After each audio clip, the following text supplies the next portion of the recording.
सड़क पर खड़ी रोना को एक शनासा चेहरा नजर आया और वो गुमसम हो गई। रफी ने आगे बढ़कर उसको सोचों के हिसार से निकाल दिया। वो इसकी सहेली सोफिया का क्लास फेलो था। वो इससे कह रहा था, ये तुम हो रोना, मैं तो तुमको पहली नजर में पहचान भी ना सका। तुम तो अब वाकई खूबसूरत हो गई हो। खूबसूरत, ये लफ्ज एक धमाके की तरह इसके दिमाग में फटा और वो सोचने लगी, कहीं ये तंज तो नहीं कर रहा? क्या ये वही रफ है, या उसकी आंखें बदल गई हैं, या खुद उसका अपना रंग बदल गया है? अब फिर मेरी फूली हुई नाक गायब हो गई है, या मेरे भद्दे होंठ किसी खूबसूरत लबों वाली से बदल गए हैं? वो सोच रही थी कि मैं तो खुद को दुनिया की बदसूरत तरीन औरत समझती हूँ, आज मैं कैसे अचानक खूबसूरत हो गई। तभी रफी ने इस सोचों में गुम लड़की को ये कहकर चुमकाया, आओ मेरे साथ, सामने रेस्टोरेंट में चलकर कॉफी पीते हैं। उसने प्यार से रोना का हाथ थाम लिया। तभी वो हर सोच को भुलाकर उसके हमरा चलते हुए खुद को शहजादी समझने लगी। रोना बचपन से ही बदसूरती के हिसार में कैद थी। इस एहसास ने इसे अजियतनाक एहसास महरूमी में जकड़ा हुआ था। रिश्तेदारों के बच्चे, पड़ोसी, हत्ता के इसके अपने भाई बहन तक इसको बदसूरती का ताना देते थे।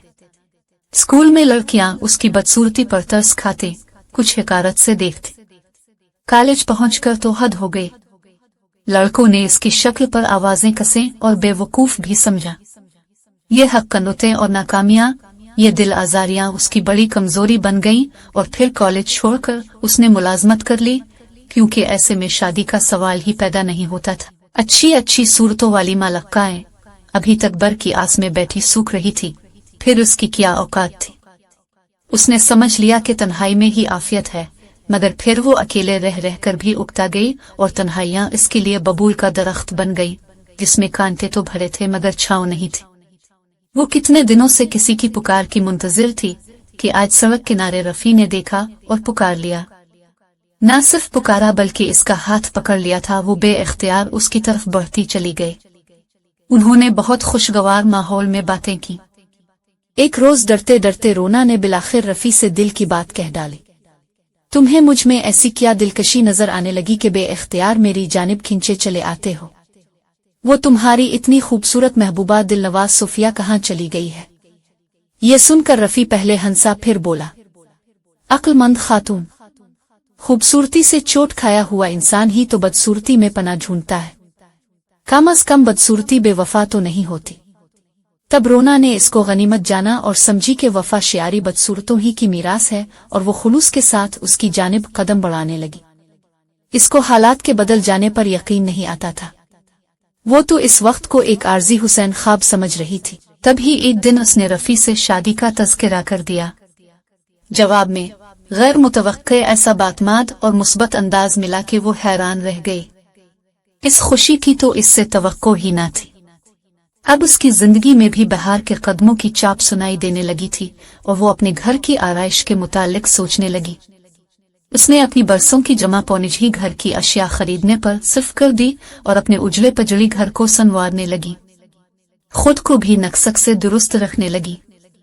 ब्यूटी पार्लर से बालों को अंदाज में तुरशवाया, जदीद फैशन के खूबसूरत मलबूसात खरीदे।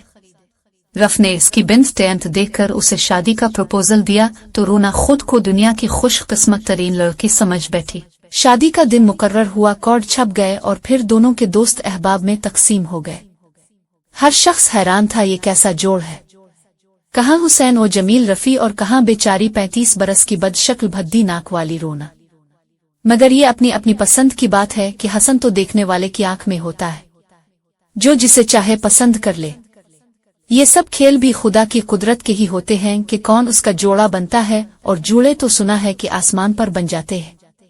बहरहाल जिसने भी सुना कि रफी और रोना रिश्ता इज़्दिवाज में मुंसलिक होने जा रहे हैं, वो अंगुश्त बादिंदा रह गया। किसी को भी यकीन न आ रहा था, मगर यकीन तो करना था कि शादी के कार्ड आंखों के सामने थे और हकीकत अयां थी। एक कार्ड रफी ने अपनी रूठी हुई महबूबा को भी भेजा और वो जिस रद्द अमल का मुतमन्नी था वही हुआ। वो अपने दफ्तर में बैठा था कि सोफिया आ गई। वो जानता था कि वो इससे इतनी मोहब्बत करती है कि किसी और लड़की के नाम के साथ इसका नाम बर्दाश्त नहीं कर सकती, और वो भी रोना जैसी बदसूरत के साथ, ये तो इसके हसन और मोहब्बत की सरासर तौहीन थी। रफी जानता था कार्ड मिलते ही वो सारी नखवत छोड़कर आ जाएगी। सोफिया की सूरत उतरी हुई थी।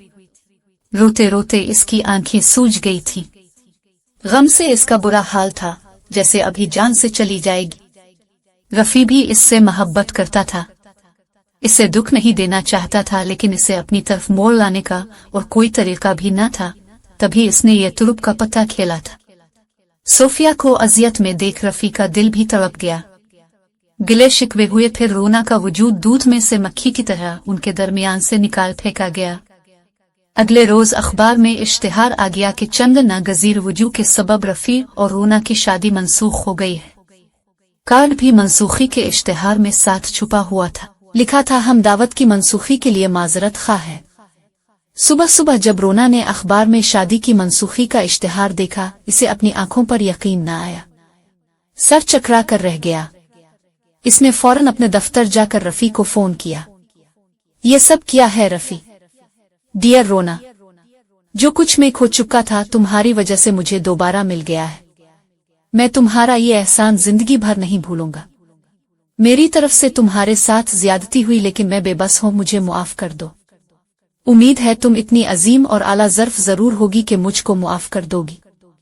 यकीन करो, मैं तुम्हारी सहेली की वजह से बहुत मजबूर हो गया हूँ। नहीं चाहता कि हम दोनों तो खुशियों भरे रास्ते पर गामजन हो जाएं और वो मौत की राह की मुसाफिर हो जाएं। हम दोनों इसके दोस्त हैं, तभी इसकी जिंदगी भी प्यारी है। मैं तुमसे शादी नहीं कर सकता। खुदारा रोना, हमको मुआफ कर देना। रफी ने जवाब दिया। फोन रोना के हाथ से गिर पड़ा। इसका सर घूमने लगा। वो सोच भी ना सकती थी कि कोई इसे खिलौना समझकर उसके साथ इतना भयानक मजाक कर सकता है। वो परेशान नहीं, दम बखुद रह गई। इसे अपनी इस कदर तौहीन महसूस हुई कि वो इस अजियत को सहने की मुतहम्मिल ना हो सकी। शाम को उसने ख्वाब आवर गोलियों की पूरी शीशी मैदे में उंडेल ली। पड़ोसी इसे अस्पताल ले गए। इसकी पड़ोसन किसी काम से इसके घर आई तो रोना को फर्श पर बेसुध पड़ा पाया। इसके शौहर ने पुलिस को फोन किया और इसे अस्पताल पहुंचा दिया गया। डॉक्टरों ने इसकी जान बचाने की पूरी कोशिश की, मगर नाकाम रहे। वो इस बेरहम दुनिया से मुंह मोड़ चुकी थी। ये थी हमारी हम जमात और सहेली की मुख्तसर सी कहानी, जो आज तक मेरे दिल पर लिखी हुई है।